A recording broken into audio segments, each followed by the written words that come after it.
All right, you want to be a part of the program tonight? Don't be shy. 646-716-7978. Now, tonight, we have a very special guest on board. You know who she is. Those of you that listen to this show regularly, I talk about her every night. But those of you that are just listening for the first time, and I know that we do have more and more people listening to this program every night. She's a mother with an autistic son.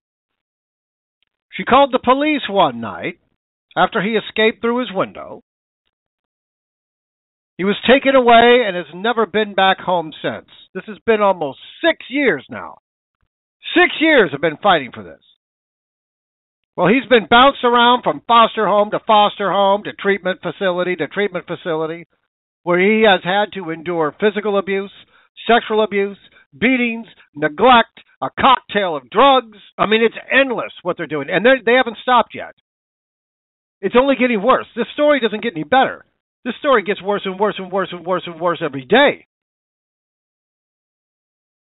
Well, the mother has been lied to by the CPS so many times, saying if you do this, then you'll get your son. If you do this, you'll get your son. Blah, blah, blah, blah, blah. It never happens.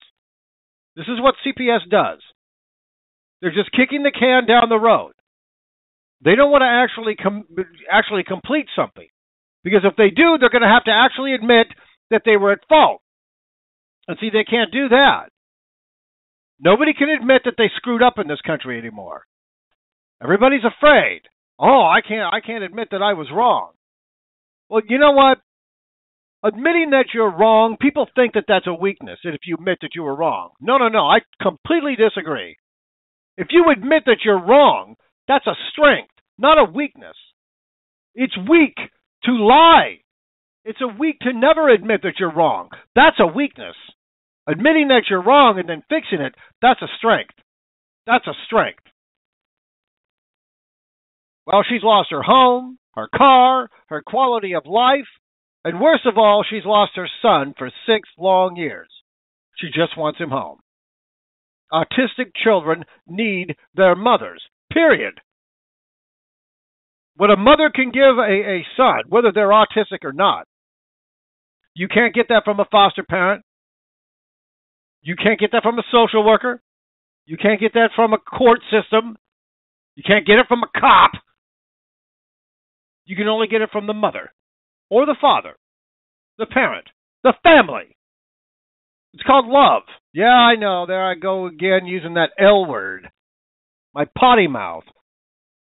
Well, anyway, she is online right now, so we're gonna bring her on and we're gonna get to this. So let me see if this is working. What the hell's going on here?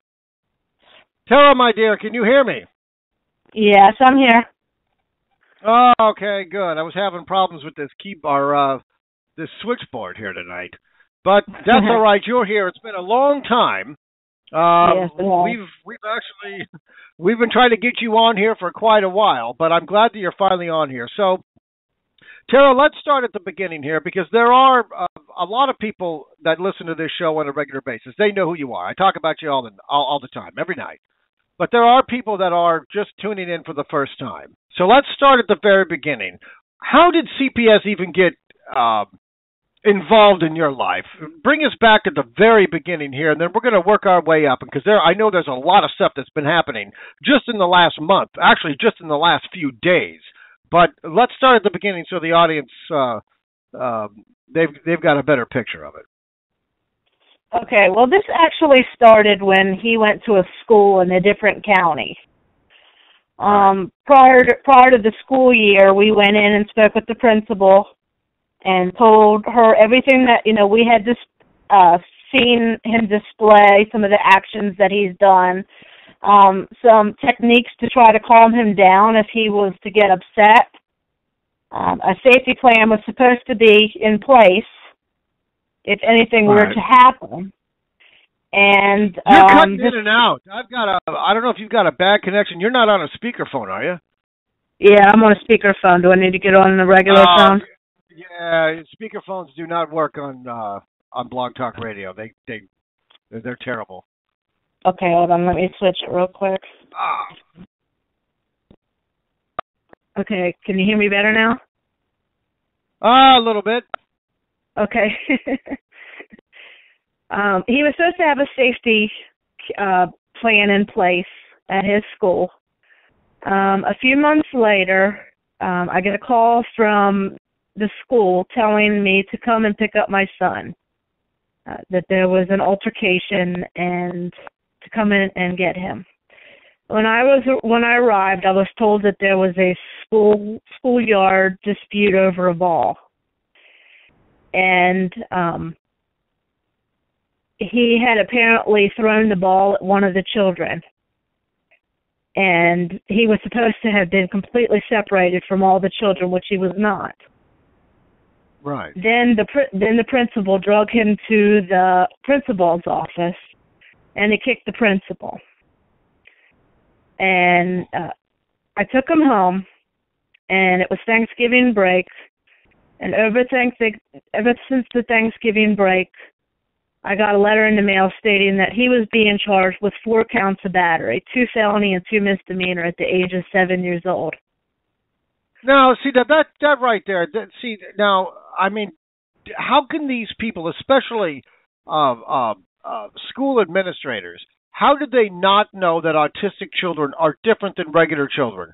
And autistic children will hit you, they will kick you, that's just the way they are. They're not malicious, they're not criminal. How do these people, these so-called educators, not understand that? That's what confuses me.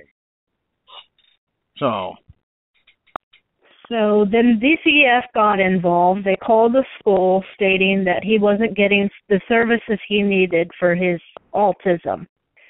He was already in counseling. He was getting school therapy. He was getting a medication regimen. He was already on all that. The thing was that it was in a different county that he was getting these services at. There was no services in the county that we were living in. None at all for autistic children. There was services for autistic children, but Austin didn't qualify because he has Asperger's. So DCF started getting, banging on our door and asking us questions and telling us we need to get this service and this service. Well, we had a CPI come with us to a counseling center there that was supposed to offer the services.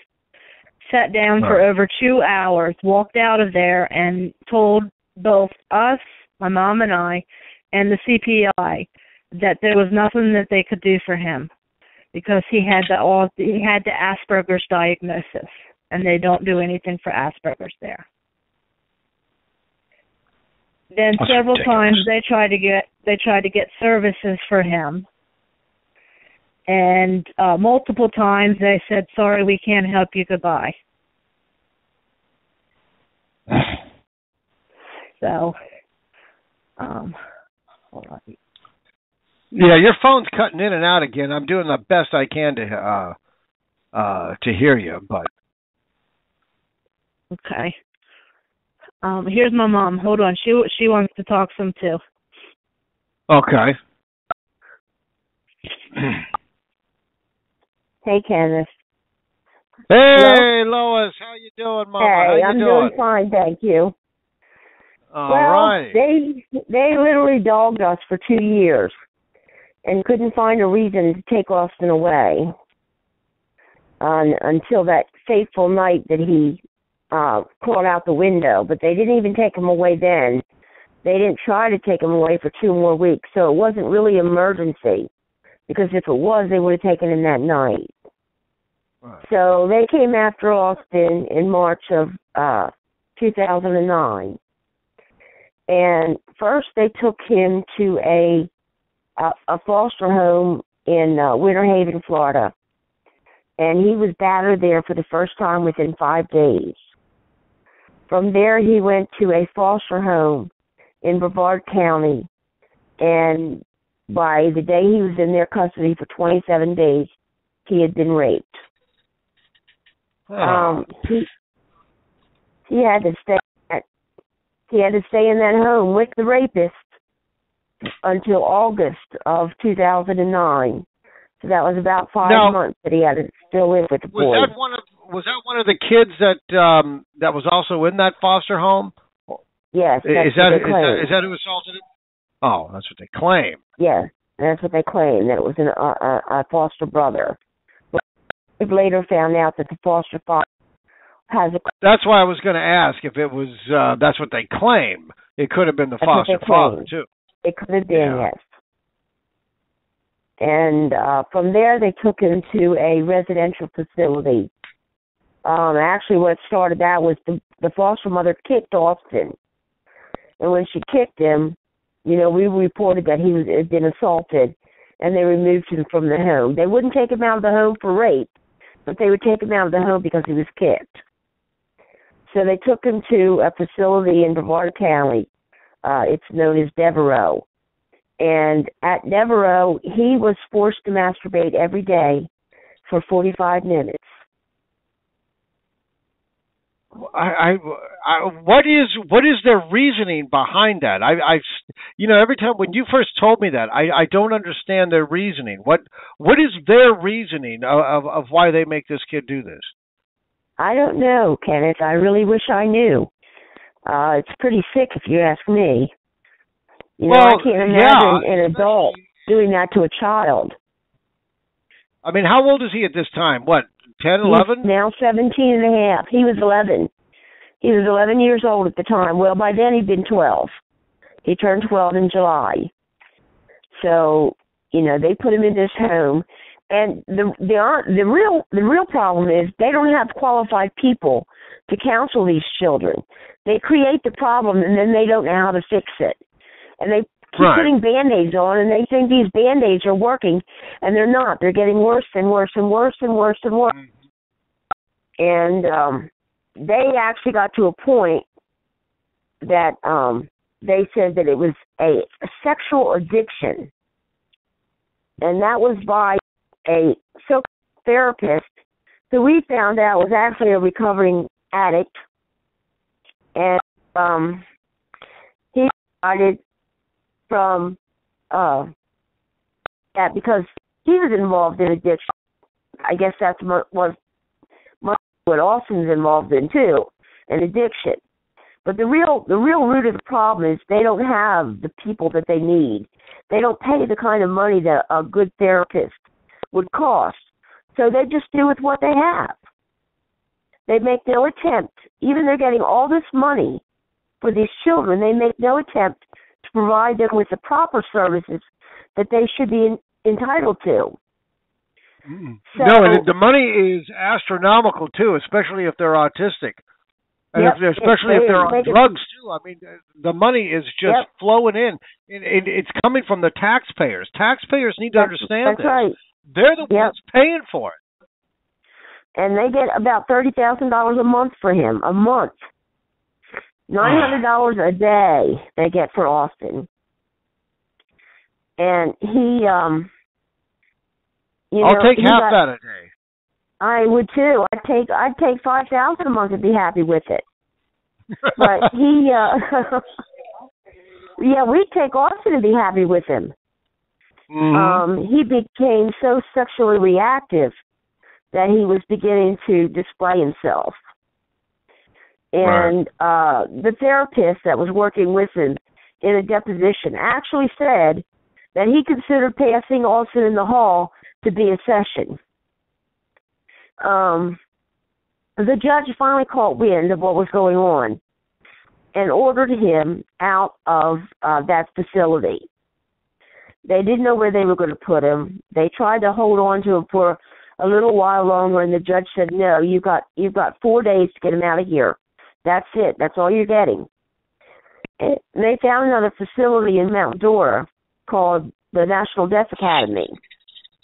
Right. And he was in their program. One of the problems at Devereaux was he was supposed to be in a room by himself, and he wasn't. He was either in a room with 3 boys or 4 boys. So the problem continued, and these older boys were also sexually active. And they did a lot of the sexual things to Austin, and he was really being exploited at that point. So they finally got him out of there. The judge ordered him out, and he went into National Deaf Academy. And he began therapy at National Deaf Academy. And he also was in their therapy sessions. And all that their therapy sessions talked about were masturbation and fantasies. And what fantasies do you masturbate to? These people have no idea of what they're doing. They can't even seem to identify the harm that they do to these children. And, you know, it's other children that have been assaulted too. It's not just Austin. This is a history of boys being assaulted, and, you know, I don't know where the girls stand, but the boys are assaulted over and over and over and over again. So they just pass on what they know, what they've been exposed to. So he's in National Deaf Academy, and he's getting this sick therapy. Because, you know, who sits down and talks to a child with sexual issues and a whole group of kids? Who sits down and talks to children with sexual issues and talks about masturbation and fantasies? That's sick. Well, he's an autistic kid at 15 years old at this time. He's not going to have a whole lot of sexual issues. You know what I mean? He didn't have any sexual issues. He didn't even know what the word sex was when all this started. He'd never been touched sexually in any way by anyone ever. And, you know, they tried to blame it on his mother, and they had her investigated, and she was cleared completely of the charge. As a matter of fact, it turned out that the officer that investigated her had come to our house, to our rescue. And it was one of the times that we had called the police, and he knew Austin. He knew Austin, and he recognized his mother. And so, you know, he quickly said, I have nothing else to say on this case. He says, as far as I'm concerned, you're done. And he cleared her completely. But he, at National Deaf Academy, he also began to be physically abused. He was admitted in August of 2012. And by November of 2012, he'd been thrown against the wall where there was a fire extinguisher on the wall, and it ripped a hole in his face. And he required stitches to have it repaired. Well, the abuse didn't end there. Who threw him in there? Was that one of the workers? Was that one of the so-called therapists? No, it was one of the staff people. One of their one-on-ones or whatever you want to call them. Their people that just assist these children. Yeah, the goons. That's right. And so they are. Yeah, they are. They have no concern of these children. They're just dollar bills to them. And Austin has a heart condition, so when we found out he'd been punched in the chest, we became concerned and had him taken to see his cardiologist.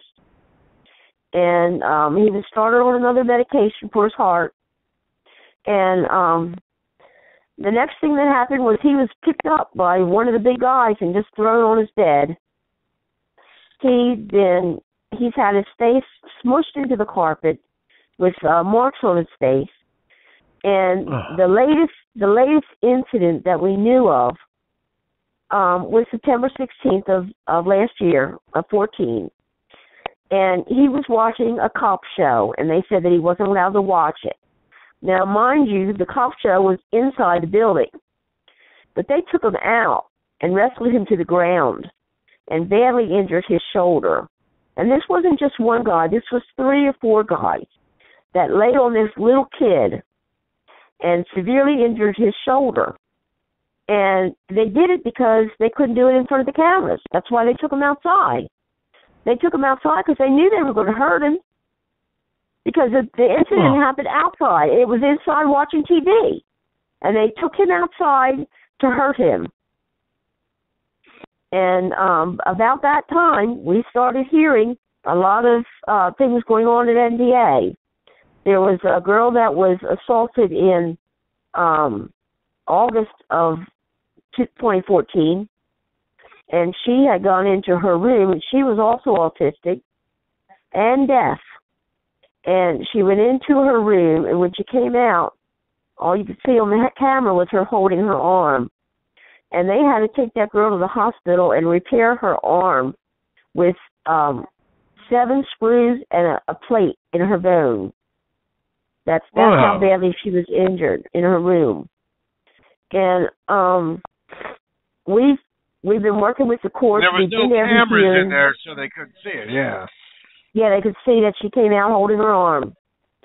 And, we've been to every court hearing, and we've done everything we can. We've been through several public pretenders, if that's what you want to call them, because they don't do much. They work for the state. So if you're poor and you can't afford a lawyer, then basically you're screwed.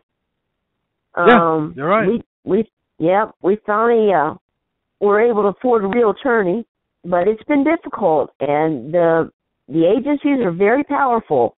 The Department of Family and Children and the CPS agencies are very powerful people. They get away with a lot.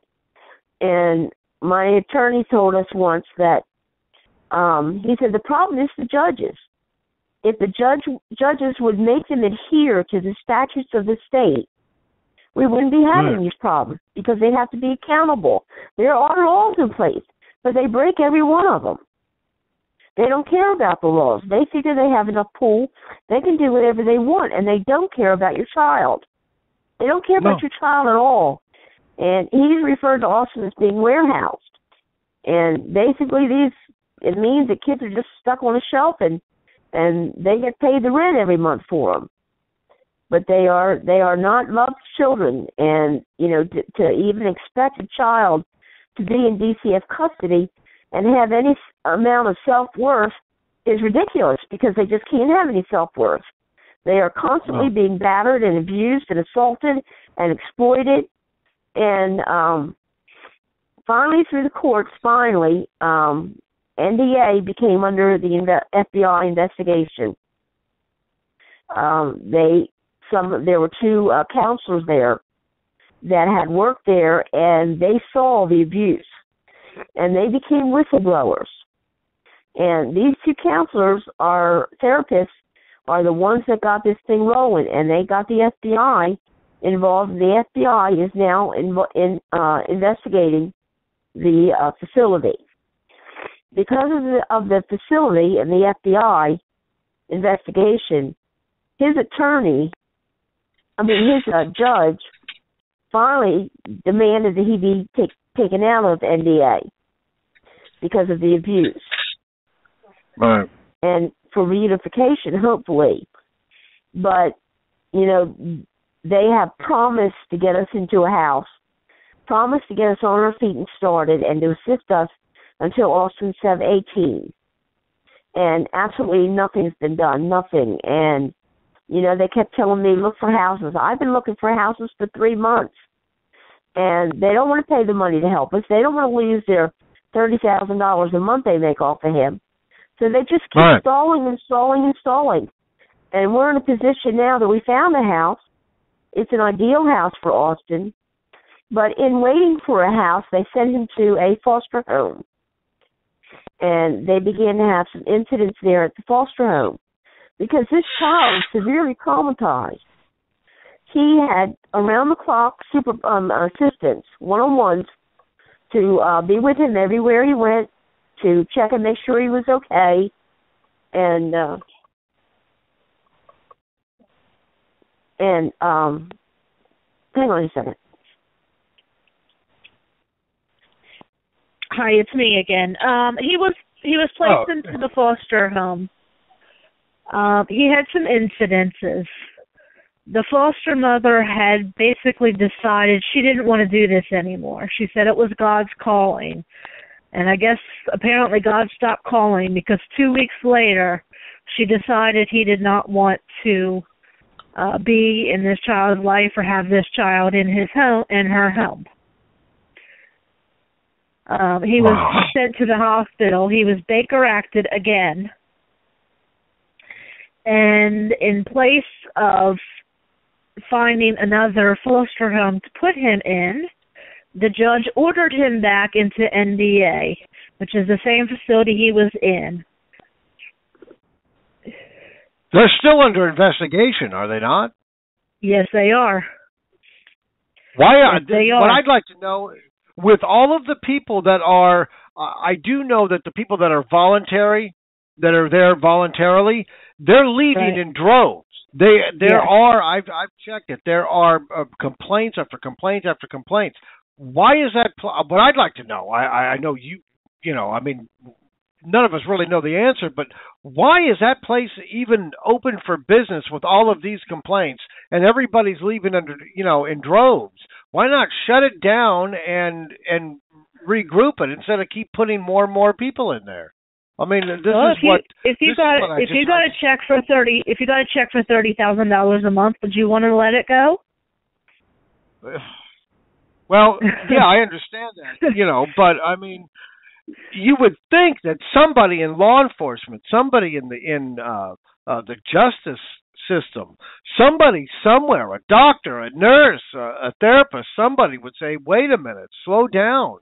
This is wrong. We got to stop." I know there were 2 whistleblowers, but even if you have the whistleblowers, where the hell is the FBI? Why is the FBI not involved in this? This is what I'd like to know. This seems like an FBI kind of case. It is. It is. It's under investigation by the FBI, not a statewide FBI, the Washington, D.C., at a federal level. What the hell's taking them so long? They've been in investigation for what? Months now. Yep. I mean, how long have it? What are you doing there, FBI?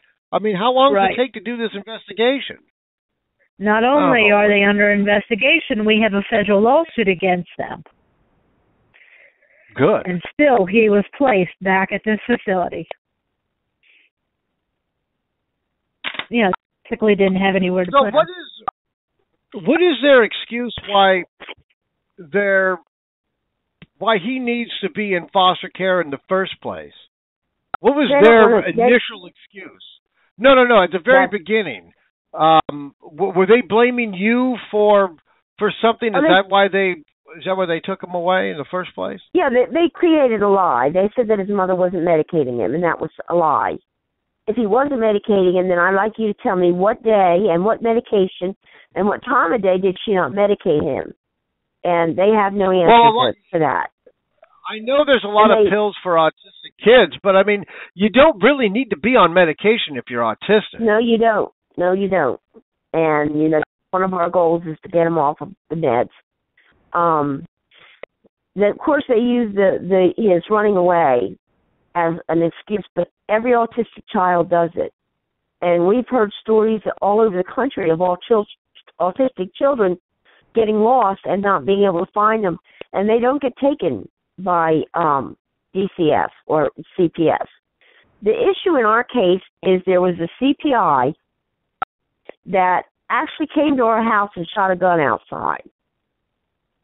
And 3 days later, he wrote the word die, D-I-E, on our driveway after we got a restraining order against him. And this is really a retaliation issue. That's what it is. Sure. They took Austin in retaliation. And this man was incessant on taking Austin for no reason at all. He was coming to our neighborhood every day at 5 o'clock after work to hunt for Austin. And he would drive through our development and look for Austin on his bike, see if he saw him anywhere. And he was just going to take him without even a court order. He was just going to take him. And we heard this conversation at our front door because we wouldn't answer the door, but we were listening to what was being said. And it's actually written on a police report that they wanted the police to find him and call him so that he could come take Austin. It's in a police report. The incredible thing about this whole case is everything's in writing. There was a therapist, a psychiatrist at the hospital where they would take him when he'd have these rages. And back in 2009, she wrote she filled out a competence form, and it stated that he was at least 18 years of age and competent to give express and informed consent. not only was he not competent because he was autistic, he was only 10 years old. Right. And she filled out this paper that said he was at least 18 years of age. And it's got his birth date stamped just right on the bottom of the page. And he was 10 at the time. And so there's been a whole lot of cover-up, a whole lot of, you scratch my back, I'll scratch your back kind of thing. Mm-hmm. And a lot deception like you can't believe, the lies like you can't believe. But we have whatever they got to do to keep that money flowing. That's right. That's absolutely right. And we had a hearing yesterday, and they actually have him in isolation, so he's not around the other kids. Basically, they have him in isolation because they haven't done what is federally required to be a psychological evaluation.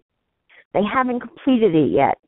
So they are in violation of a federal order, And our attorney pointed out that, you got him out of NDA, now you're putting him back, and also that he was violating, a federal order, a federal statute.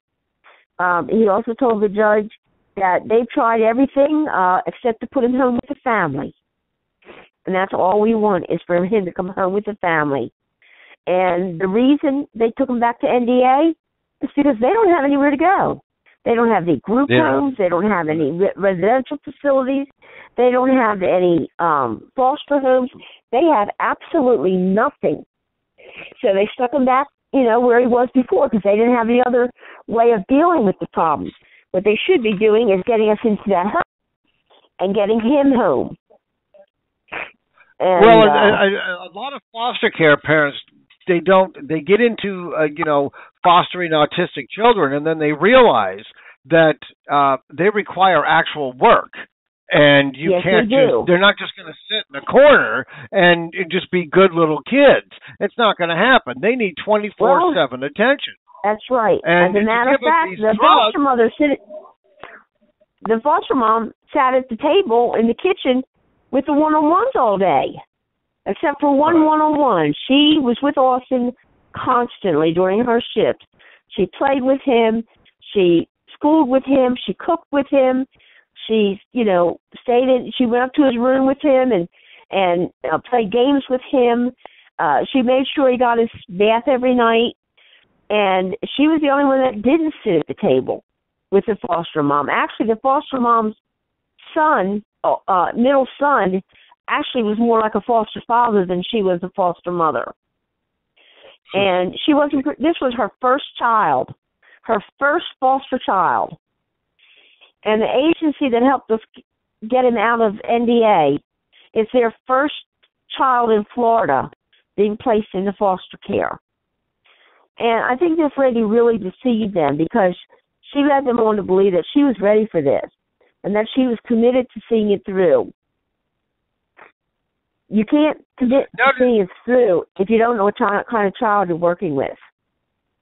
And all these problems are so monumental because of all the abuse and the exploitation, the physical and the sexual abuse. This child is damaged. He's very, very, very, very damaged. He is devastated. And he's autistic, so he doesn't understand the feelings that he has. And he doesn't know what to do with them except for what he's been shown for the last 5.5 years. He doesn't know what to do with these feelings that he gets. What does Austin say? I mean, does he talk to you when you do finally get a chance to have a visitation? I mean, does he say anything about what is happening to him? Does he ask Mom what's going on? I mean, what does he say? He's such a sweet kid. He's such a sweet kid. Our problems with Austin are the rages, are the autistic rages. But he's done so much better. They were handling things so wrong. And they punished him for running out of the woods. And she decided that she was going to punish him for 2 weeks for running out of the woods. Not only did she punish him from going outside, she took him off his computer, she took away his video games, she took away everything. And that was just way too much for him. Well, he's going to lash out even more. Oh, yes, even more. And the night before this happened, Kara had talked to the director and said he was going to blow. He's going to blow. It's too much for him. He can't handle it. He's going to explode. And sure enough, the very next day he did. But there's some things that are coming out that we didn't know about before. And about some of the attitudes. And I think this woman's attitude was that she doesn't believe that he's an autistic kid. She thinks he's just a bad kid, and she was going to whip him into shape. Because he's so bright. Oh, and yeah. He's very verbal, and he hears fine. And, he's not a stupid kid. He's a very smart kid. And he understands life issues. He might not be... They stopped educating Austin at the 2nd grade. So he's 17 and a half years old with a 2nd grade education. And they did nothing to further his education from either of these facilities. They make fake IEPs. It's unbelievable. You just cannot believe what's going on out there. And he is, it's the sexual trauma, the physical trauma, not being educated, but he's street smart. He knows life smart. And yes, sometimes they take a little while longer to get to the answer, but they're not stupid. You know what I mean? I mean, they're not stupid people. I wanted to ask you something, because you mentioned that he had heart problems. Now, I've heard that a number of times from other parents who have autistic kids. Is there a connection between autism and heart problems? I've asked the doctor that, and he says not that he knows of. But I've since heard it again, that there are children that have heart problems with autism. And, we know that... Yeah, I've heard that by a number of parents. Yeah, we know that autistic children can also be constipated. And Austin's been constipated when he was little, very little. And we've heard other children that are constipated because they have autism. So there are certain things that go along with autism. I had a child that was born with a rare heart defect. And she had another syndrome with it. It was called DeGeorge syndrome. And it turned out the children with these heart defects had this DeGeorge syndrome to go along with it. So I don't doubt at all that there's not a connection between heart issues and autism. And, I'm wondering if there's a lot of, these vaccinations. There are a lot of links between heart problems, autism, all different kinds of things with these vaccines. Now, it's really difficult to really tell, but I mean, when you start seeing a lot of kids developing autism after they have been vaccinated, you kind of have to take a look at it at least.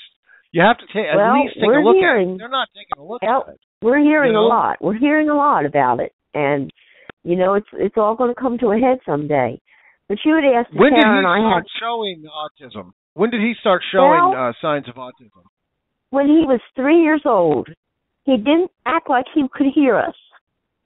He seemed like he was walking away from us when we were talking to him.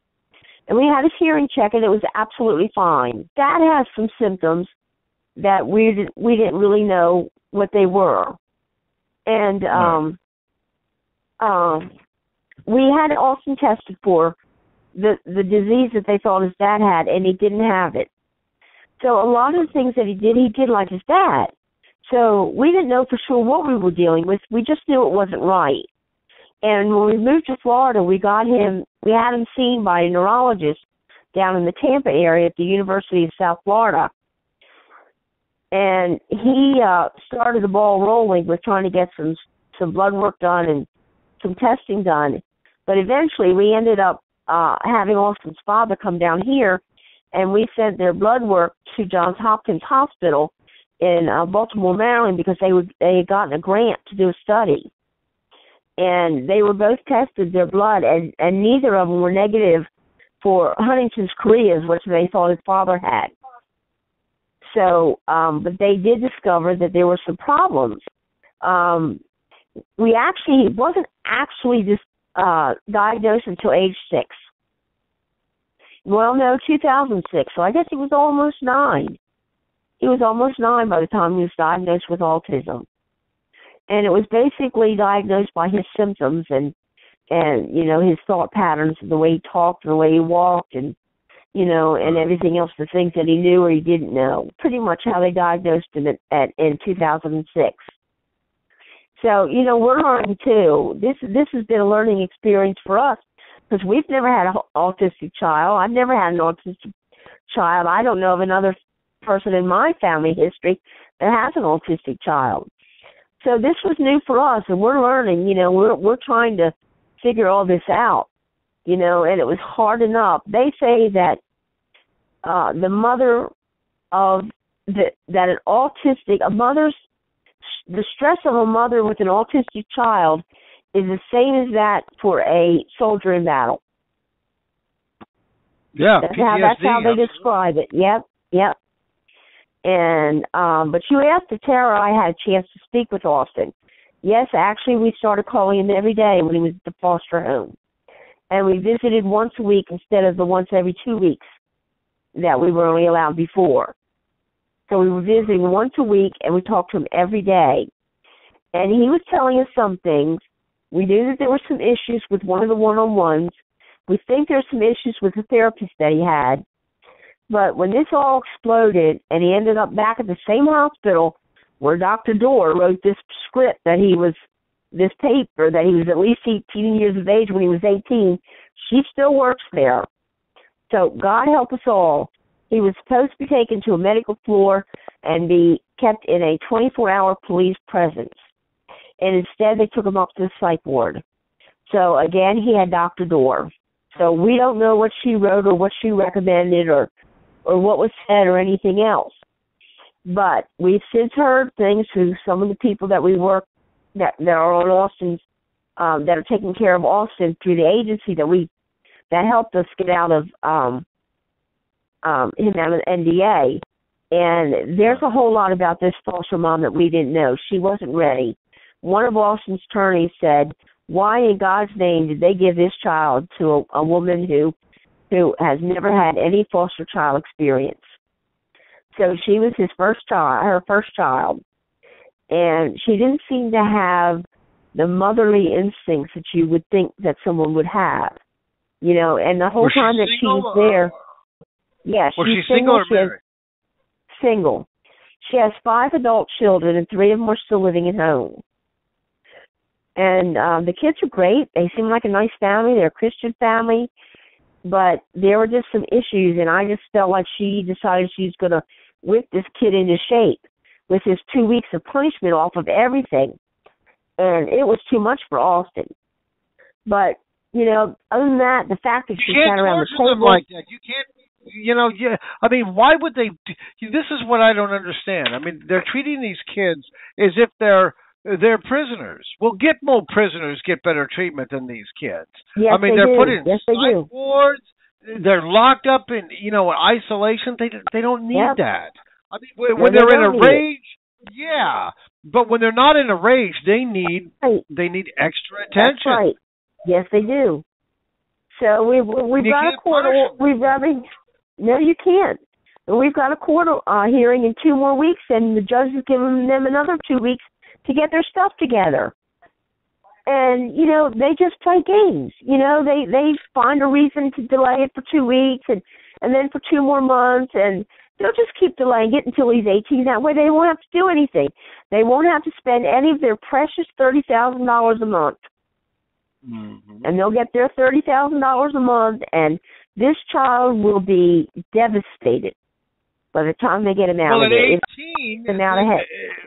This is what I don't understand, is when the kid becomes 18, then they kick him out, he's on his own, and obviously he can come back to his mother. Well, then, if mama is so bad, they would do something to make sure that child never was even coming anywhere close to the mother. That's right. This is what I don't understand. Right. If they're going to take away the child because the mother is so bad and so awful, then why would they even give them visitation rights? You see what I'm saying? That doesn't even make any sense. I understand. I know it doesn't make sense. And she won her TPR, her termination of parental rights hearing. She won. She kept her parental rights, so she was never terminated. She has no charges against her for anything. this kid is disabled, and disabled kids make a lot of money for them. Right, that's I all it is. understand. The taxpayers are paying $30,000 a month for one autistic child. One child, yep.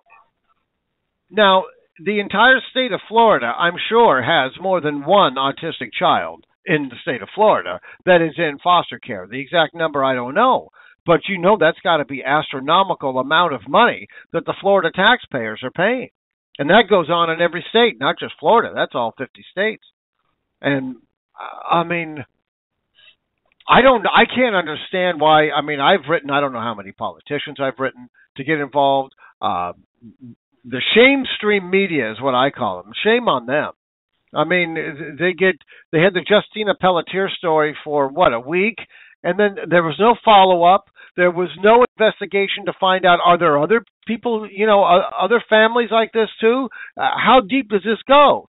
Nobody wants to fight the CPS, and this is also in Canada, this is in Australia, and all over Europe, England. I don't understand how CPS, I know it deals with children, and children are precious, yeah, but, I mean, if children are supposed to be so precious, why are you taking them from a loving, caring household and throwing them into a very uncaring and dangerous environment? And it is dangerous. I mean, what they have done to Austin. I mean, just what you have told me over the past 6-7 months since we met. I mean, my Lord. And what are they putting him on? How many drugs have they got this kid on?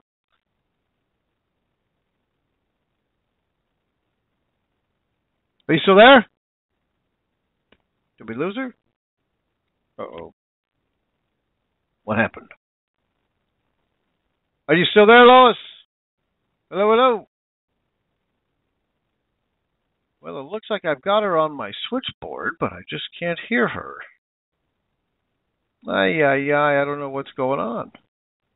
Let's try this. See if this works. Lois, can you hear me? Lois, if you can hear me, hang up and call back. See if that works. Call us back if you can hear me, because I can't hear you at all. Unbelievable. Unbelievable. Maybe CPS is... There she goes. Maybe she'll call back. I don't know what the hell's going on. I don't know if this is Blog Talk Radio. I'm on Direct Connect. Skype didn't work tonight. I don't know what the hell's going on. Everything's a mess. Everything's a mess. But what they have done to this kid is just absolutely atrocious. And not just to him. Thousands of other kids. For money. $30,000 a month. A month. A month. There's a lot of people that don't even make anywhere near that in wages. And they're at $30,000 a month. Okay, it looks like we got her back. Let's see. I'm here. Lois, okay, good. Now I can hear you. Okay, what I wanted to tell you was that I understand that the state of Florida, 40% of their revenue comes from DCF. So they get money from Uncle Sam, and they take these children, and they make money off of it, and they give it back to the state of Florida to run their business. So, our children are being held hostage for ransom. They really are. Exactly. And, Austin, they have already made $2,070,000 off of Austin in 5.5 years. $2 million. Our attorney says that they are a billion-dollar company. And that's what they are. They're a company. They're an industry. They do not help children. They destroy children. They help themselves. Destroy children. Yes, they help themselves. This is not in the best interest of a child movement. This is, I can make money off you. It looks like we lost her again. I don't know what the hell's going on here, folks, but we seem to be having all kinds of technical problems. It's beyond my control. I can't do anything about it. But hopefully she calls us back. This story has got to be told. What is going on with just this family? Just this family alone is I mean, it is enough to make you infuriated. And if you're not infuriated, you're not paying attention. You're not human. There's something wrong with you. You would be evil. These cases are real. They're not fake. There's too many of these cases. There's over 450,000 kids in foster care. God knows what the real number is. Those are just the ones that are documented. You've got illegal aliens crossing the border. Guess what they're doing? Immediately taking those little children away from the mother, selling them into adoption. The taxpayers are paying this. That's right, you, the taxpayer. You are paying to have the children of this country being taken from their parents, be used as lab rats and for cash cows. Okay, looks like we got her back, so let's try this again. I'm here. I'm sorry, Lois. I'm okay. Sorry. I don't know what the hell's going on here tonight, but anyway, we got you back. One thing I wanted to ask, I seen when you guys told me that he was getting out of the NDA and he was going into a foster home, and I was excited. I was happy. I was glad that he was the hell out of there, and I know Tara was happy. She was glad that he was getting out of that hell hole, and that's exactly what it is. It is a hell hole. Yes, and I seen the videos that she posted over there, and it looked like to me. It looked like Austin was happy. He was dancing. There was one video where he was dancing, and one video where he got a present. So it looked like he had some relief. It just looked like a kid that had been, like released from prison and had a little bit of relief, and you could see the natural smile on his face. Yep. That must have been absolutely devastating for him when he was told that he had to go back into this facility. Yeah, absolutely devastating. Yep, absolutely. With all the money that they make, we still had to fight for haircuts. We had to fight for shoes, sneakers for his feet. We had to fight for decent clothes. His mother still had to trim his fingernails and his toenails. They don't do anything for these children. They just stick them in the home. If they get a decent parent, okay. If they don't, oh well. And it's just, this is your child that they're doing this to. Wait a minute, the foster care parent wasn't giving him shoes? He wasn't getting clothes? DCF wasn't doing any of that for 5.5 years. We had to fight to get those items.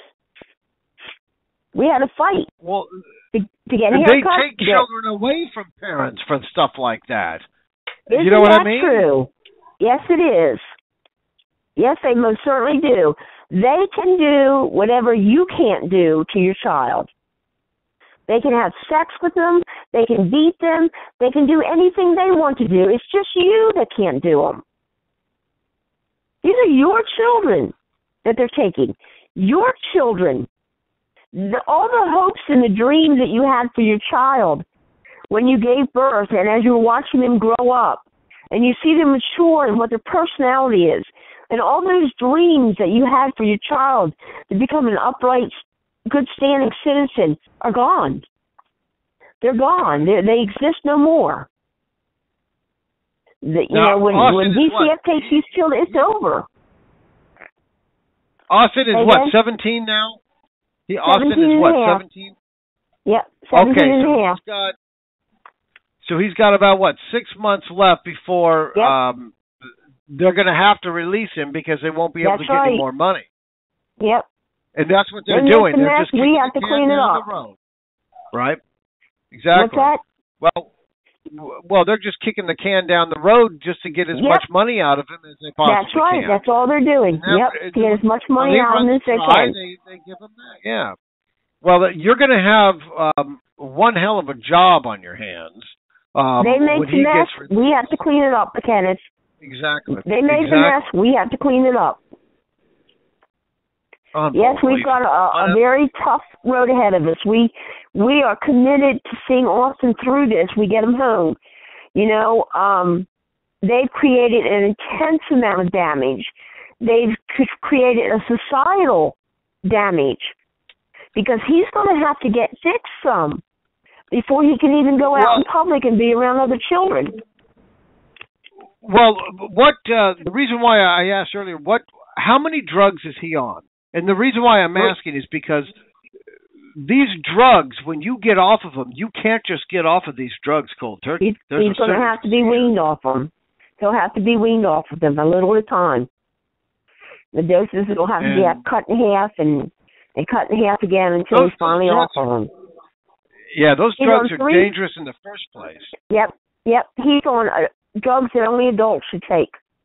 He's on cogentin, he's on Paxil, and he's on Abilify. Those are 3 psychotropic medications, and they all have the side effects of all the problems that he has. Right.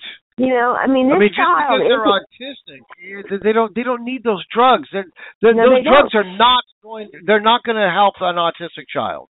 That's just to get them stoned so that they're not, they don't act up. But they're going to act up anyway. And not only that, your pharmaceutical companies are raking in the billions. Oh, billions? No. We're into trillions. The pharmaceutical industry. Yeah, they are. They're worldwide. And this pharmaceutical industry it runs the news media. Every time you watch the evening news, I don't watch the evening news anymore. It makes me want to puke. But when you watch the evening news, that's why the evening news won't cover this story.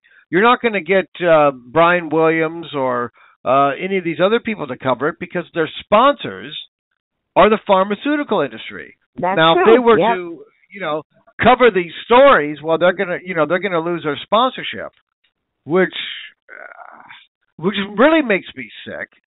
Really makes me sick. Why? First of all, these drugs, and they're putting everybody on these drugs. It's not just autistic kids. It's anybody. Foster care home. As soon as you go into foster care, they immediately, if you act up. Well, kids are going to act up. Okay, you're not a normal kid if you're not going to throw a temper tantrum from time to time. You're not a normal kid if you're, if you don't break the rules, you're not a normal kid. There's something wrong with you.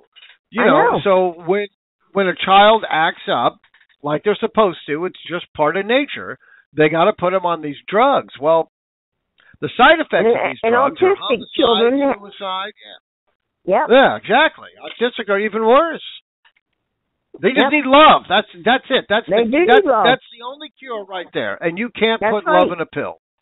No, you can't put it in a foster parent either. You can't. You can put it in a family that loves their child. And it's very painful. It's been very, very painful for us. Well, they need that intimate this is a wonderful little boy. With the family. And yes, well, that's what this agency is all about, bringing the family and the child together. DCS and CPS, they want to push the families out. They don't want your interference.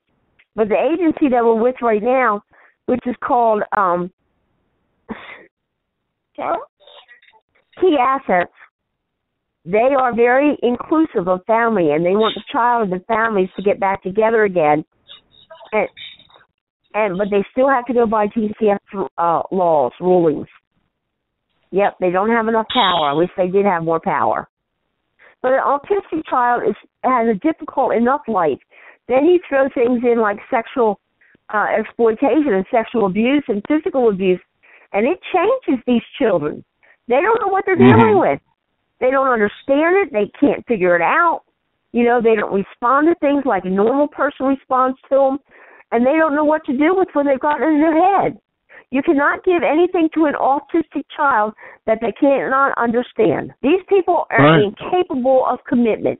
DCF and CPS, they are incapable of making a commitment to anything. They don't, I can't even begin to wonder how they value their life, because to me, it's worthless. Because all they do is hurt. And I don't see much character in hurt. And it's been a bad 5.5 years for us, Kenneth. Almost 6 Well, now.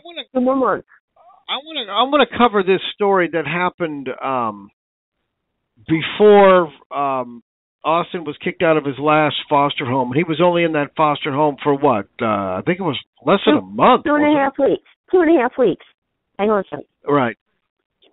Now, it's hard to talk about, but I do believe this is important because of the heinous heinousness of this.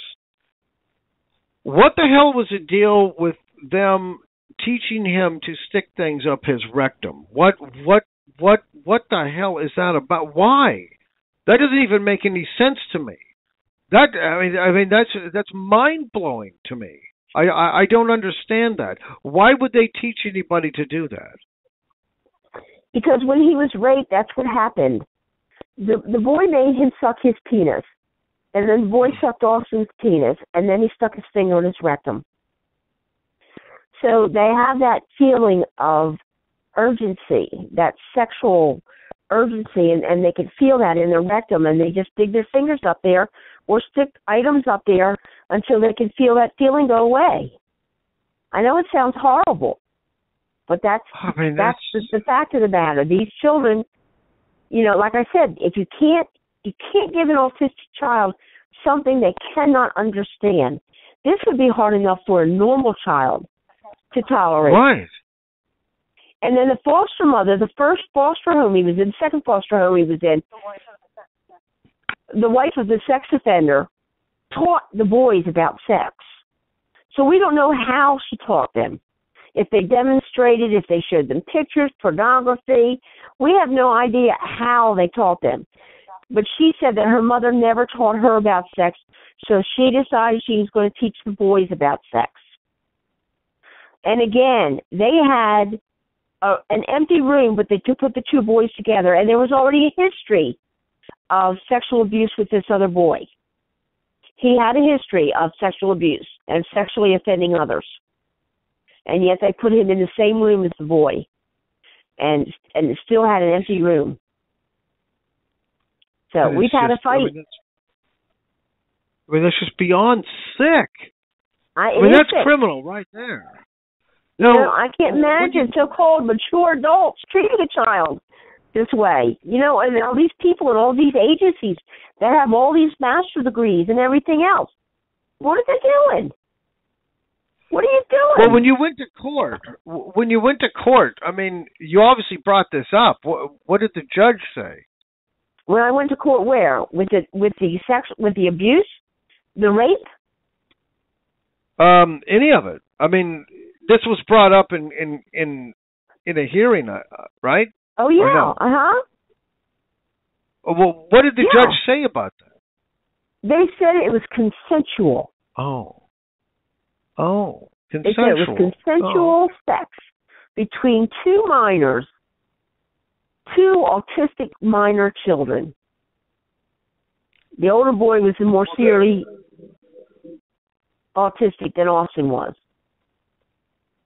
Well, they're in foster care, and that really shouldn't be going on. I mean, you would think the judge would say, wait a minute. Do you know how many foster parents have criminal records? Do you know how many foster children are killed in foster homes? Yeah. Do you know how many caseworkers have criminal records? It is the worst. It's Florida, got to be the worst. I can't imagine it being any worse. I seen the stats at one time. Florida is number 1 for children dying in foster care. Texas is number 2, and Arizona is number 3. That is. Yep. And there's no consequences. No, None. That's another thing that really irritates me. No consequences. Nobody has to take responsibility. Nope. Nobody has to take accountability. Yep. Nobody. That's another reason why they kick the can down the road. So nobody has to stand up and take responsibility. That's right. That's right. These are children. These are human beings. Yep. I mean, if these were if these were, let's say, monkeys or dogs or even rats, for God's sakes, we would have PETA all over these people. In a heartbeat. They'd be in jail. They'd be fined. I mean, they'd be lambasted in the media all day long. But when it comes to children, no, they're silent. The lawyer group for DCF is called Children's Rights Agency. Yeah. Children don't have any rights as far as they're concerned. They have no rights at all. They are just simply objects to use for now. But do they not realize that these are our future? These are our leaders of the world, future. These are the children that are going to grow up into adults. They seem to think that after they get out of foster care that they'll get all better. But no. 2/3 of the people in prison were in foster care. And well, the rest of those kids are going to be our leaders. The statistics of getting out of foster care, the amount that are dead within 5 years is astronomical. The amount of these children after they get out of foster care that go to prison is astronomical. I know. There is no hope. There is no future for these kids in foster care. There is none. And they don't think these children are our future. They're our future businessmen. They're our future, property owners. They're our future business owners. They're our future politicians. And they're treating them this way as if they have no use for them as children. And they don't think about the fact that whatever they are as children, they'll grow up to be also. Mm-hmm. And, it just doesn't even make any common sense. And another thing that makes me mad, and I know there's a lot of press out there, but there's not enough, but the public is still ignorant. And I think there's a couple of reasons why. Is one, I do believe that people are actually helping children. They think they're helping children. Right. They don't hear these bad stories. They don't hear them. Well, they can't believe when they do hear it. Yep. Well, when they do hear the story, they can't believe that something like that can actually go on. That can't happen. This is the United States of America. That can't happen. But let me tell you, it can happen to any child. It can happen to your child. It can happen They're very to anybody. Real. Anybody. And they're not stopping the children either. They're going after the elderly as well. That's another thing. That's what really That's absolutely right. Now they're going after the elderly. Yep. I've got my mom. I got a grandma that's 90, 91, 92. I got my mom. She's in her 70s now. Mom had to retire. So, what scares the hell out of me, and my brother's taking care of them. What happens if DCF comes over and says, "Well, you can't take care of your parents anymore. We're going to take them away." Well, the first thing they shouldn't do is open the door. Yeah. Don't open the door to them. Don't open the door to them. I would tell anybody, if DCF comes to your door, do not open the door to them. Do not let them in your house. They better have a warrant. And that better be the only way they get in your house. Even if they do, don't let them in. Yeah. Well, here's another thing with the police. Here's another thing that really, really irritates me with the police. Now, I story after story after story after story that I've had these mothers tell me that the police officer comes over with the DCF investigator. Yep. And the police officer says, "Wait a minute, no, there's no reason to take these children. The mother doesn't need to have these children taken away. She just needs a little help, or this. There's no reason for that." The DCF agent says, "Well, that's too bad. We're taking them," and the cop just goes along with it. Now, I find that a little disturbing. Actually, a lot disturbing. How about a little Gestapo? Because the cop should say, "Wait a minute. No. I don't work for you." You know what I mean? I have handcuffs. I've got a gun. I've got a taser. You're not taking these kids. You're going to get the hell out of here. But then when that happens, the DCF investigator goes to a judge and says, "I need a court order." The judge says, "Okay," just rubber stamps it. "Here you go. Here's your court order." And they do it. But police need to understand something. You do not have to follow a direct order if you feel that it's wrong or it's unconstitutional. And none of them want to stand up and say no. And I've seen video after video of these cops actually physically removing the child from the mother's arms. Now, I don't find that brave. I find that cowardly. I find that... Dennis, they remove babies from their mother's womb in the hospital. Yes. They will take a baby immediately after birth. Immediately. Exactly. There's no time to breastfeed. There's no time to, Nothing. No, just immediately. Now immediately. And once you're in DCF care, once you're in foster care, you're not in until you're 18. You're in for life. They've got your Yep, name. you I don't know are. how many stories. That's right. How many of these Yep. mothers that have been in foster care and they get out and they're young women and they go out Yep. and they get themselves married or pregnant or whatever, and as soon as they have a child, immediately DCF is knocking on their door. That's right. And Yep. they want to remove the child simply because they were in DCF care. They say, "Well, you were in foster care, so automatically you don't know how to raise a child." Yeah. Well, I mean, Wonder why. I mean, you're the one who put this kid in foster care in the first place. That's right. And then now you're telling them they don't know how to raise a child. And I really am upset at the public. I know there's enough public out there that is aware of these stories. We're not angry enough yet, and that's what it's going to take. The American people are going to have to get angry. We can't get anything done until we get angry, and we're not angry enough yet. And I'm angry. I can tell you that. I'm angry. I know you are angry. I know at least 450,000 other families out there are angry. But we need more. We've got over 300 million people that live in this country. We need 300 million people angry. And that's when it's going to stop. But since the pharmaceutical industry is running this, and you've got politicians that's how they get reelected. The pharmaceutical industry makes sure that they get reelected. Everybody's getting their palms greased. So nobody wants to stand up and fight. I don't know how many politicians I've written to get this, to get an actual hearing in Washington D.C. But what's that going to do? That's going to give out a couple of sound bites, and it's going to be in the news for a couple of days, and then it'll be gone. I've been trying, and I've been preaching on my show here. I'm trying to pick out one day, just one day, where every single DCF office, all over the country, wherever you are. That way people don't have to go to Washington, D.C. You know, some people live on the West Coast. Some people live in the Midwest. They don't have to truck all the way to D.C. They can just go to their local DCF office one day, and we protest at every single DCF office throughout the entire country. And you can organize, a certain amount of people in every city, every town, and you go there and you protest, but you got to make sure that you're there before they get to work. So when they're walking into that office, you're letting them know.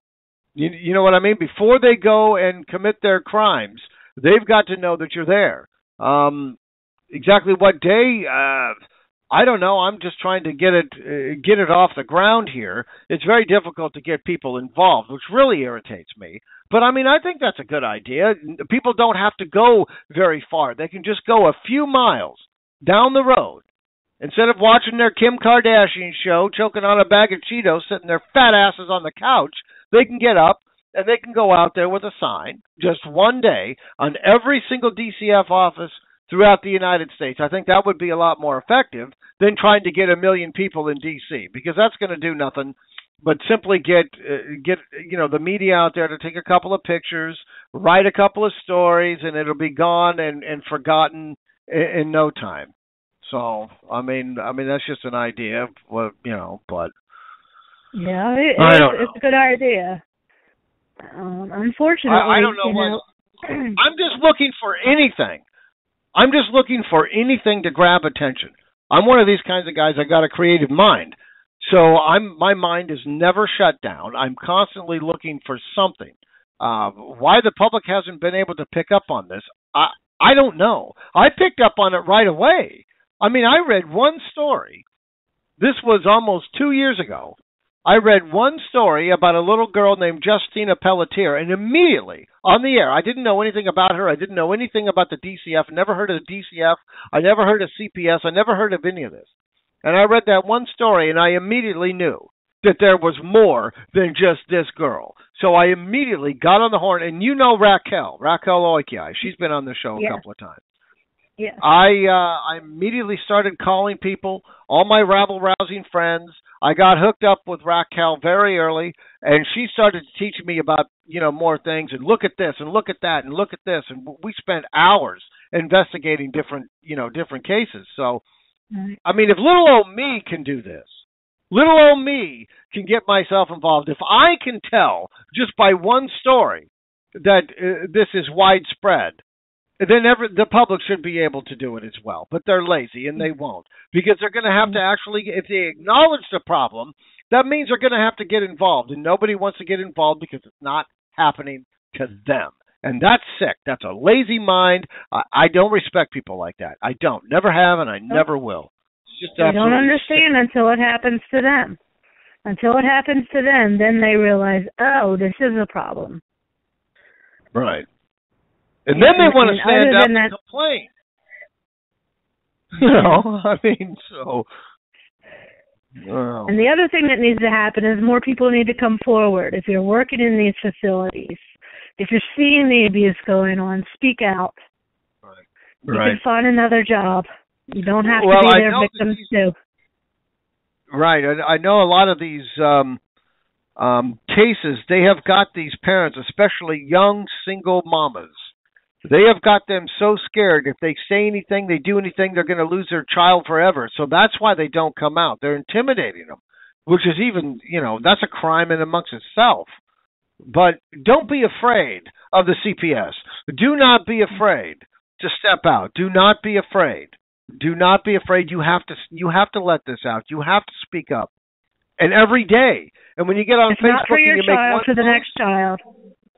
Exactly. Well, yeah, it's for everybody. Yeah, exactly. And it's going to be for you someday too. You know, once they're done with the elderly, then they're going to come after anybody. For whatever reason, they feel that you are not how they want you to be, and if they can find a way to make money off you, it doesn't matter what your age is, what your color is, what your sex is, what your occupation is, what your education is. If they can find a way to make money off you, they're going to take you. They're going to put you in a facility. They're going to give you all these kinds of drugs. They're going to, you're going to get the same abuse as everybody else. So don't be afraid of the CPS. Screw them. So it's your life, for God's sakes. And I really applaud you and your mom for coming out and speaking about this. I really do, because there are a lot of people that just don't. And I really applaud your fight. You've been doing this for 6 years now. Yeah, 6 years. The even before the Justina case, he's been suffering this abuse. Before then. And and another girl I work with, Amanda, she is literally dying of a broken heart. And you two have been sick and sick and sick. Well, this is what causes it. A broken heart can cause you to get the flu, can cause you to get all kinds of ailments, all kinds of diseases. A broken heart can do that to you. And it is literally killing these parents. And there's a growing number now, which really irritates me. There's a growing number now of these young mothers and these parents that are committing suicide because their life is over. They've taken away their child. They've completely, permanently removed their parental rights, and at that point, they have nothing to live for. And this is what really makes. They also deprive the family of everything that they own. Their home. Exactly. They have to put up money. They have to pay for attorney's fees. They have to get to court every 2 weeks, or every 1 week. They have to go and get the kids. I mean, financially, not just emotionally, but financially as well. Oh yeah, every way. And some of these foster moms. This is another thing that really makes me just furiated. Is some of these parents, they get their child taken away from DCF and thrown into a foster care, and they have to pay child support.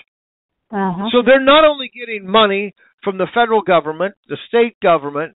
If they put them on drugs, well, they're getting money from, again, the taxpayers, so they're getting money for that. And the parent has to pay the child support. So that the foster care parent who's getting all this money every month doesn't have to take that money out of his pocket or her pocket. The actual biological parent has to pay for, the shoes and this and that. And if the money doesn't come in, well, then the kid goes without clothes and without food. This is just, it's beyond imaginable. I know a lot of people don't want to believe it, but these stories are real and they're true. And this is what Nazis did. We're America. We don't do this. We're human beings, for God's sake. And what really, another thing is, it's not just the United States. Now, you would expect it in China and North Korea and Russia and those countries. But England, Australia, Canada, I mean, you wouldn't think it, and they're just as powerful in Canada, the CPS. They call it something different. I can't remember what they call it, but it's the same kind of thing. And they're just as powerful all over the world. I mean, this is a world problem. I mean, I know ISIS is a world problem. Okay, fine, but this is a world problem too. I think this is just as important, if not more important, than fighting ISIS. These are our children. You're right. These children are our future. Period. So where are we now? Do we got another hearing coming up here pretty soon? We have another hearing on the 3rd of February.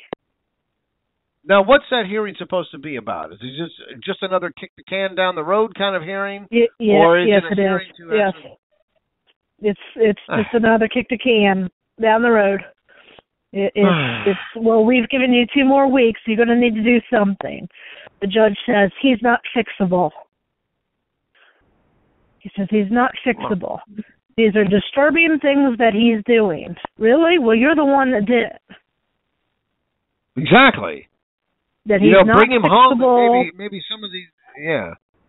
Our attorney said that the only thing that we haven't tried is reunification. We know how to handle him.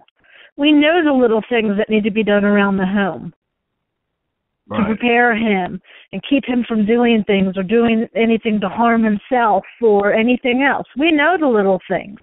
He needs to come home. Right. But financially, we're not able to do this. You know, we can't get into a house. We're living in a hotel. We don't have a car. And they've taken that away from you. They have made you financially unstable. And that's another thing they like to do. You see, because you got money, you're able to fight back. So if they find a way to make you financially unstable, that's cowardly. Because, see, a coward is going to go a bully. That's what they are. They're bullies. And a bully is going to go up to somebody that knows can't fight back. And if they do have the ability to fight back, the bully is going to find a way to take that, whatever it is, that they can fight back with. They're going to take that away so they can't fight back. That's a bully, and bullies are cowards, and that's exactly what these people are. They're criminals, is what they are. If it were up to me, they'd all get the death penalty, and I appreciate it. And I'm not afraid to say it. And I would sleep better at night if I could be the actual executioner. But I do understand you can't execute that many thousands of people. But they do need to be removed from society, and they do need to be put into a facility themselves. And they should never see the light of day. Their room should be cold, dark, and dank. They should never see the light of day again. And a big sign up there that says, this is what happens to people who kidnap kids and put them into foster care home and put them on drugs and abuse them sexually and physically and mentally. This is what happens to you. That's the only thing that's going to stop it. But, you know, the money has to be taken out. But that money is too powerful. And, you know, it's just like a mouse with a piece of cheese. It's too irresistible. That money is just too irresistible. But if the American people rise up, if they get angry enough, we can stop some of this. But American public has to get off their butts. That's what needs to happen. Mm-hmm. So, if we could get the marches like when the people were getting shot, if we could just get those marches in that quantity and that size, then something can happen. Yeah, I mean, just half that kind of ire. With those people being shot, I agree with you. Just half of that would go a long way. But we can't even get that. And I've seen a lot of these Facebook, posts. I post stuff on Facebook all the time in several groups, and I work with I don't know how many families I work. I got a list. It's too long, and you hear these comments of people of like, oh, what are you complaining about? The mother must have done this. Learn your facts. And I'm thinking to myself, you idiot. I mean, you need to learn the facts. There are people out there that still refuse to believe that this is actually going on, that this is real. And I can't figure it out myself. Some things my brain simply can't process, and that's one of them. So So we got a hearing coming up when in 2 weeks. Another kick the can down the road. Pretty much. Now, what were they doing? I know they were trying. They had promised to give you money or help you get into a home and help you get into a car. Isn't that what they promised you? They've been promising you this for what? About almost a year now. Yeah. They refuse to help us get a car because they don't feel like they need to spend that much money on helping a family out. They promised to pay first, second, and last month's rent, but it's a house of their choosing. It has to be a house of their choosing. We cannot choose the house. They claim to help us get into the place, get the house prepared, so that Austin could come home. And these places aren't going to be open forever. If you're a landlord, you want the house rented. You're not going to sit around and wait for DCF to go ahead and do what they need to do, or ways to skim around it, and then come back later and say, "Oh, well, the house is gone." Really? We told you that 4 weeks ago. Hello, you know. So what are the houses that they have selected? I mean, have you seen any of them? Are they in a good area? No, they're not in a good area. No, on a bus line. You know, that's what they want. They want the bus line, so they put you in the projects. Austin suffered enough abuse. He does not need to be anywhere where he can be physically hurt. Right, that's the last place that kid needs to be in is a ghetto. I mean, you know what I mean? That's the last place anybody really needs to be in. Yeah. So they're just going to push this off until he's 18. Now, Bardlow area, where you are, that's not a bad area. No, it's not. Oh. Actually, the area that we're looking to go, kind of the area that we're trying to get to is near where Raquel lives, so she'd be close by. But it's it's a good area. It's a nice area. It's not real ghetto-ish. They would prefer that we move to Orlando or Tampa into the projects, into the main cities, and we're just not willing to do that. Right. I mean, so we want the hell out of Florida. Yeah, if we could get the hell out of Florida. I know Montana has very few. That's one of the few states. They do have some, but I mean, how can you pack up? I mean, you can't even afford to get a car right now because they've taken everything away from you. I mean, how are you going to be able to then afford to move? Now, I know Tara is working on a GoFundMe account, and 2 nights ago, I had a guest on, and I was talking about, because I talk about your case every night, and he had talked about donating money to her. How do you donate money? So I know she's working on a GoFundMe account. So once you get that account, you have to let me know, because I'll blast it all over Facebook. I'll announce it every night on the program here. Just $5 is all you really need. If you got $5 sitting in your pocket, I mean, $5 in New York, that won't even buy you a half a pack of cigarettes. A pack of cigarettes now in New York is $12. It's ridiculous. So, $5 here and there will go a long way. And I know times are tough for everybody, but times are a lot tougher when you have your child removed from you and you can't get your child back until you get some money. So your attorney, is he a court-appointed attorney or is he a paid attorney? He's a private paid attorney.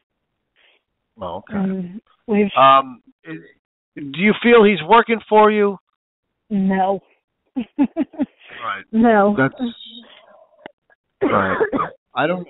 They just want the money. As long as you're paying him, and they go to lunch with these people. There's a lot of reports. They go to these attorneys. When they're done with court, they all go to lunch. They all go to the bar, and they're all friends with each other. They all know each other. Yeah, so it's corrupt. I mean, the game is rigged even before you sit down at the table, even before the cards are dealt. The game is already rigged. You lose. Right. Unbelievable. So, Well, I really feel sorry for you guys. I know I've done a lot to help you out. I wish I could do more. We But I'm just appreciate little all your old help. me. We need the American public to actually get up and do this. And this is what I'm striving for. I know there's a lot of people out there that are trying to get the public awareness out there. But we need the shame stream media. They're going to have to get off their butts. I mean, Fox News, I'm sorry, you dropped the ball. ABC, CBS, NBC, I forget about it. They're not going to pick the ball up. And then just the other day, Michelle Ryder with her son Isaiah. Now this is sick. Now listen to this. There was a few people that showed up. Well, Fox News or Fox 32 in Chicago. WGN was supposed to show up, but they showed up and then they left because there wasn't enough people. Well, what does that mean? I mean, you're covering a case that has a child that's been removed because the mother simply wanted to get a second opinion, which is, we all know that's criminal. But Fox 32 in Chicago didn't cover the hearing. You know what they covered instead? And they said, we're not covering this hearing. They gave an explanation. We're not covering this hearing. But here's their story. You know what they went into? Instead of covering a story of a child being removed from the mother because she wanted to get a second opinion, they covered a dog poop on the street story. Evidently, dog droppings on the street is a problem. It's a much bigger problem than the DCF kidnapping children. Now, I mean, how do you do that? How do you do that with a straight face and say that you're an actual legitimate news organization? You see what I'm saying? I mean, that's just absolutely, that's atrocious. That's embarrassing. Shame on you. Fox 32 in Chicago, I'm sorry, shame on you. Shame, shame, shame. All these stories. And there's millions of them. They're all over. And why the news will not cover this is mind-boggling. Why they can't get your story. I tried several different biker organizations because I know Austin likes bikes. I couldn't even get the bikers to show up. I mean, I don't know what the hell more to do here. I mean, this is what's really frustrating to me because I can see the problem. We tried every news station in this area. Nobody will take it. But they're so quick to make reports on TV about how DCF taken a child because the parent's done this or parent's done this or. Yeah, they'll cover a parent, an actual parent doing something bad, but they won't cover the parent who did. And then they talk about these children. And then they talk about these children that have been removed from these loving homes and calling them a forever family and adopt them out to a forever family. Yeah, they get more money for adoption, too. DCF is an adoption agency. It's not a child protection agency.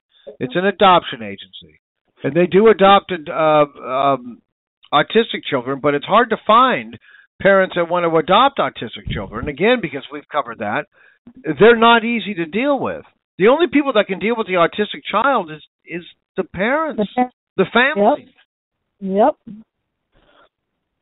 Like I said, this lady had Austin for 2.5 weeks. She didn't know what to do with him. It's the parents who know how to do this. We're the one that raised the children before they yanked them out of the homes. Right. So, unbelievable. Well, we're almost running out of time here. How's your health doing? I know you two have been sick for a while, but are you feeling better? We both had the flu right now, so. But anytime my mom gets a cough or a cold, she, has problems with her health, and we're always having headaches. And have they taken away your visitation rights with Austin? When was the last time you got a chance to see Austin?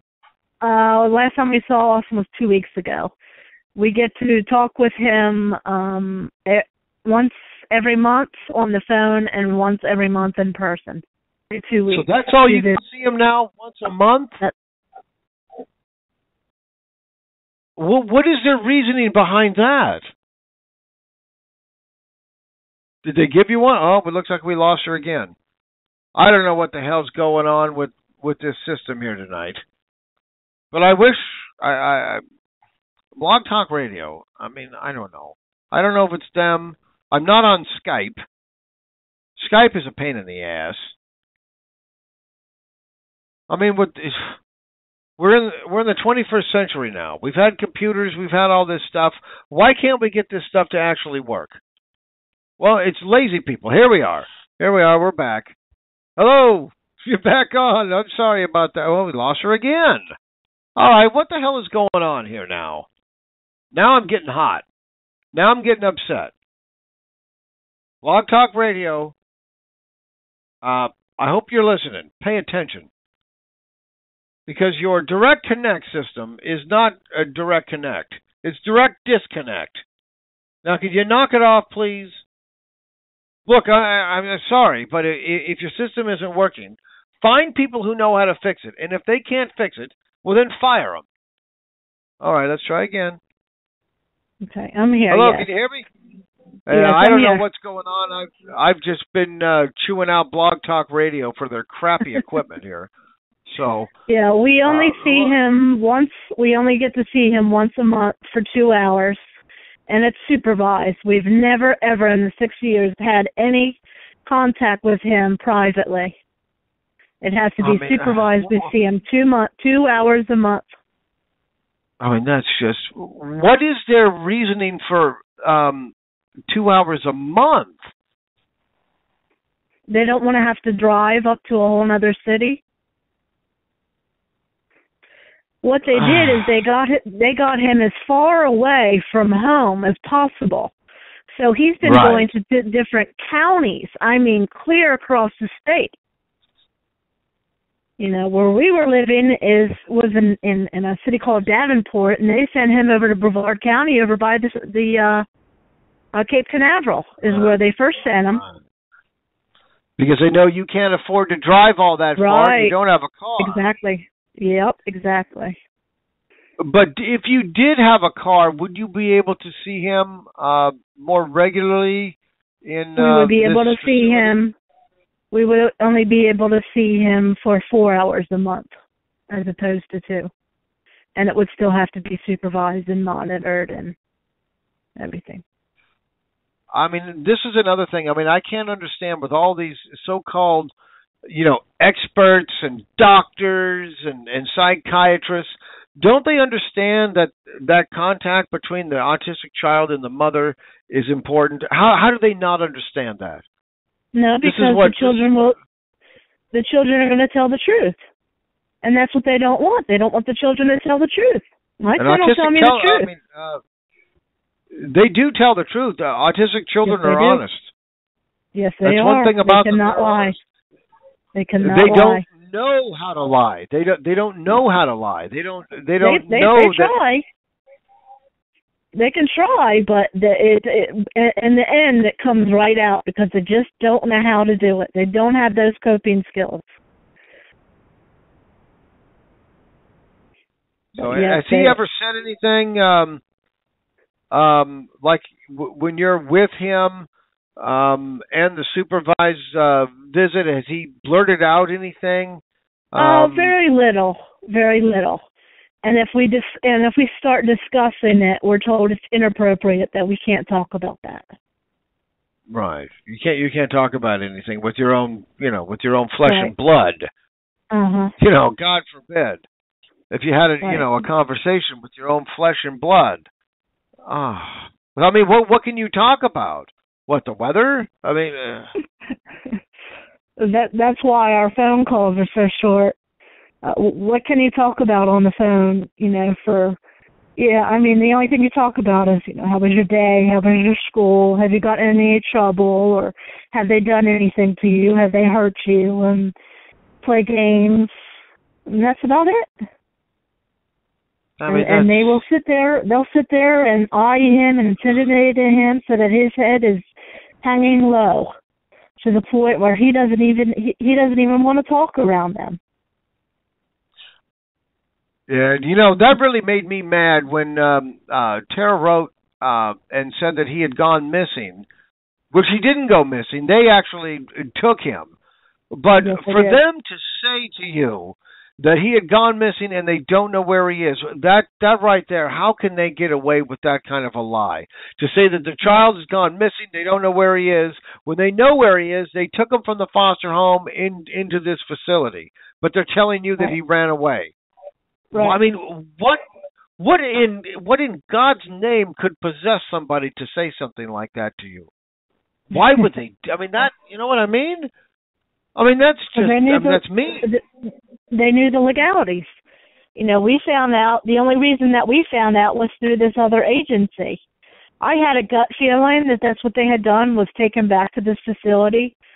I had a real deep gut feeling that that's what they had done. And the only way that we found out about it was through the other agency that's trying to work with us. Even yesterday, they didn't come up to us in court and say, you know, Austin's been moved to, we don't know if you know, but Austin's been moved. No, we didn't even know. Yesterday would have been 5 days, I think, of us not knowing where he was. I mean, that just had to have been. I mean, I can't even imagine what you guys were going through. Mm-hmm. I mean, what lake was he dead in, or what car had hit him, or those are the things that we were thinking. Right. I mean, your mind was just obviously racing, because autistic kids can find themselves getting into trouble very quickly and not knowing that they're getting into trouble, and God only knows where he could be. So for them to lie like that and put that kind of extra stress and horror into you, I mean, that's mean. That's evil. Yeah. And of course, I'm sure your attorney didn't bring that up the other day. Oh no, the attorney didn't. No, he did not. He only speaks about what he wants to talk about, basically. Whatever's important of the case to him is what he'll talk about. There's time to time that he will fight. Do you get an opportunity? From time to time. But I mean, in these hearings, do you get an opportunity to actually speak, or is it just your attorney gets to speak?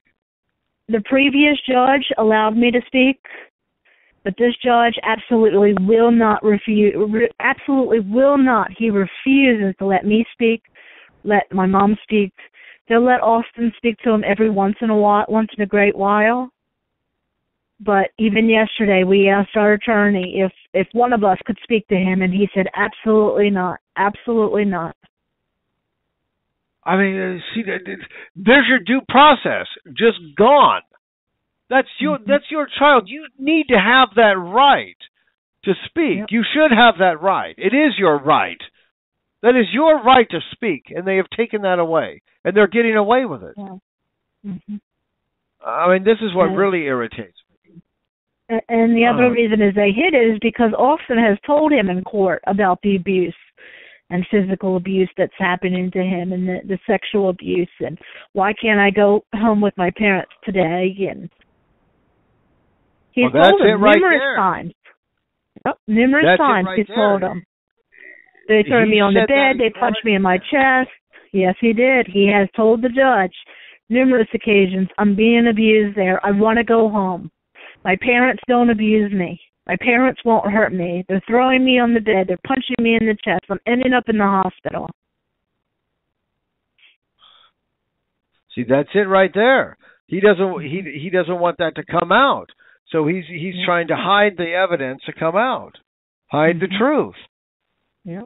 Which is criminal, which he should be removed from the bench as far as I'm concerned. Yep. But he doesn't know. I mean, you and me. He's constantly telling us he's constantly telling us, my attorney, DCF, the Guardian Lighting Program, that he doesn't know what his jurisdiction is. He doesn't know if it's his jurisdiction to make this decision or make this decision. He doesn't know if it's his jurisdiction to make a court order for something. If you don't know what your jurisdiction is, don't be a judge.